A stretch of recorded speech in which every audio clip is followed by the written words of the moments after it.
అందరికీ నమస్తే. మహానగర్ వార్తలకి స్వాగతం. వైసీపీ బూతులకు బ్రాండ్ మార్ఫింగ్లతోని ఈ మధ్య కాలంలో విరుచుకుపడుతున్న వైసీపీ సోషల్ మీడియాకు పోలీసులు రెండో రౌండ్ షురూ చేసినారు.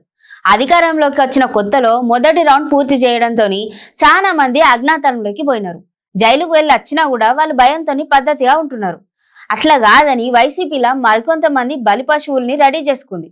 ఇప్పుడు వాళ్ళకి చట్ట ప్రకారం కోటింగ్ ప్రారంభం అయింది.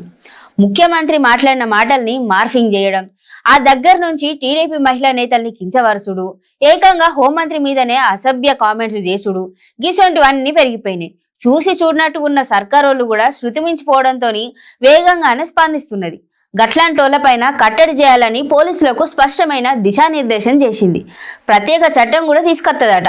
ఇప్పటికే చంద్రబాబుతో పాటు కడప ఎమ్మెల్యే మాధవిరెడ్డి పైన అసభ్యకరమైన పోస్టులు పెట్టి వాళ్ళని అరెస్ట్ చేసినారు. మరికొంతమందిని అరెస్ట్ చేస్తారట. సోషల్ మీడియాతోని సర్కార్ పైన దండెత్తాలి అని పెద్ద బడ్జెట్ ను జగన్ కేటాయించేసరికి సజ్జల తన కుమారుణ్ణి రంగంలోకి దింపినాడు. కేసులు తన పైకి రాకుండా ఆయన పరోక్షంగా డీల్ చేస్తున్నాడు. పార్టీ తరపున కాస్త యాక్టివ్ గా పోస్టులు పెట్టే వాళ్ళని ఎంపిక చేసుకొని వాళ్ళని పూర్తి స్థాయిలో ఉపయోగించుకునేందుకు ప్లాన్ చేసినాడు. అయితే వేరే దేశంలో ఉన్న వాళ్ళు ఎక్కువ మంది ఈ ఆఫర్ ను అంగీకరించలేదట. సొంతంగా కొంతమందిని దుబాయ్కి పంపి పోస్టులు పెట్టించే ప్లాన్ కూడా ఉన్నదట. కానీ రాష్ట్రంలో ఉన్న వాళ్ళకే పార్టీ అండగా ఉంటదని ఆశ పెట్టి పోస్టులు పెట్టిస్తున్నారు. కంటెంట్ అంతా మళ్ళీ సజ్జల ఆఫీస్ నుంచే పోతుంది.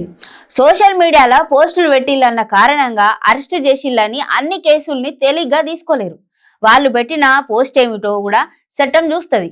ఇతరుల్ని అసభ్యంగా తిడితే, ముఖ్యమంత్రి, మంత్రులు, మహిళలపైన తప్పుడు పోస్టులు, మార్ఫింగులు చేస్తే ఏ చట్టము కాపాడది. ఒక్కసారి కేసుల పాలైతే ఏం జరుగుతుందో, ఎంత నష్టం జరుగుతుందో చాలా మందికి తెలియదు. పార్టీ కూడా కాపాడది. అట్లా బలైపోయిన వేల మంది వైసీపీ కార్యకర్తలు ఇప్పటికీ బాధపడుతూనే ఉన్నారు.